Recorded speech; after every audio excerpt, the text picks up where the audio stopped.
Bine băieți, deci ne aflăm aici cu un tier list foarte șmecher. M-am hotărât să fac și eu unul pentru că mi s-a părut destul de șmecheră ideea și chiar aș fi vrut să fac ceva de genul. În primă fază îl avem aici pe Andrew, îl pun la mere. Îmi plac sincer melodiile lui, remixurile. Chiar mi se pare foarte șmecher, nu-l urmăresc, dar mi se pare destul de șmecher. Andrew Mitsu.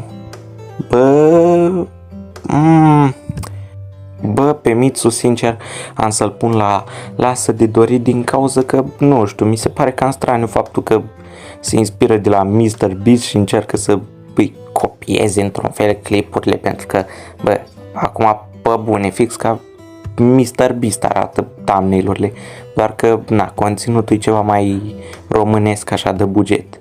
Sincer, la Mitsu nu prea mă uit, știu că postează Fortnite, dar, am să spun că lasă de dorit pentru că mi se pare cam straniu că încearcă să-l copieze pe MrBeast. Zappy. Pe Zappy să-l pun la maestri, mi se pare foarte șmecher Zappy, foarte amuzant și editează foarte bine clipurile. E tare, sincer. Ganicos. Eu cu Ganicos n-am nimic, atâta doar că, nu știu, când mă uit la clipurile lui parcă mă cam plictisesc. Acum nu vreau să spun că eu sunt mare youtuber, că dar, nu știu, pe Ganicos am să-l pun la mere, sincer, are cel mai mare canal de Minecraft din România, dar, nu știu, nu mi se pare foarte wow.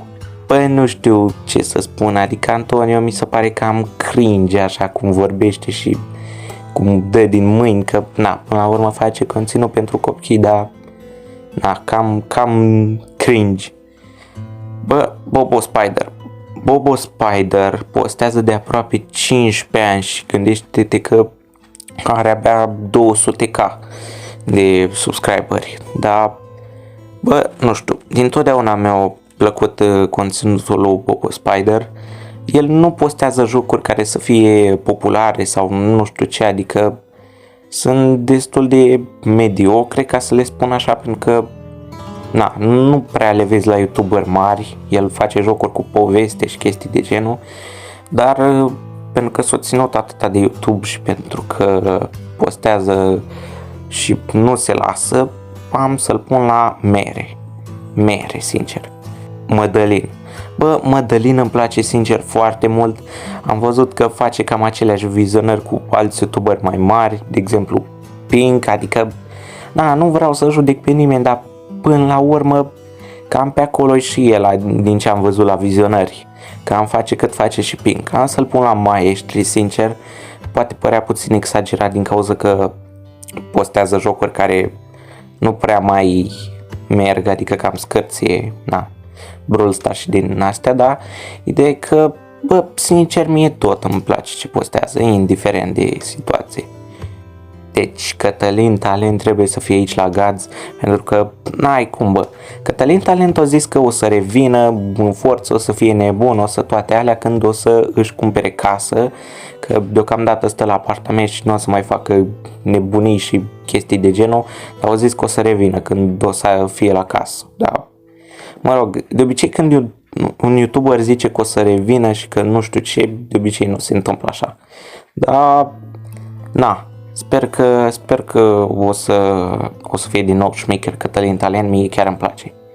Doza de cultură, am să-l pun aici la mere, clipurile lui sunt bune, sunt informative, îți dai seama, nu-i gaming sau vlogăreală sau ceva de genul, dar sunt destul de interesante clipurile.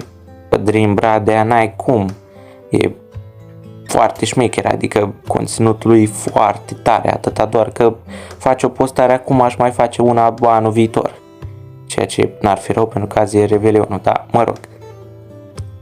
Rovision, pe Rovision îl trec tot aici și el mi se pare foarte tare, mi se pare că e mai bun chiar și decât The Real Red, pentru că, nu știu, Rovision mi se pare că are niște argumente mult mai bune, se interesează mai mult, se informează mai mult, oricum, deci Rovision e foarte tare. La povești cu Jimmy, la povești cu Jimmy, sincer, am să-l pun la mere, îmi plac poveștile lui, chiar că îți dai seama că n-au cum să fie toate reale. Acum Serios, și viața a avut asta. Top 8. Bă, top 8 chiar mere, mi se pare și el foarte șmecher, într-un fel ca Doza de cultură. Și el face clipuri foarte interesante, îmi plac, sincer. Bercea. Bercea. Ai. Se putea mai rău, sincer, dar la fel o să-l trec și pe electoratul. Pentru că îs cam amândoi la fel, postează de mult timp, dar nu neapărat că fac o treabă proastă, dar parcă nu sunt atât de șmecher, sincer, postează GTA și chestii de genul, dar bă, thumbnail-urile, da. Dar în afară de asta tot nu mi se pare foarte wow. Motan Show. Bă, Motan Show, sincer, am să-l trec aici din cauza că pe canalul principal postează chestii de genul pe scurt am întârziat la școală, pe scurt a venit apocalipsa, da, nu știu. Am să-l trec aici, nu prea m-am mai uitat la el, dar părerea mea e că lasă de dorit, sincer, parcă, na.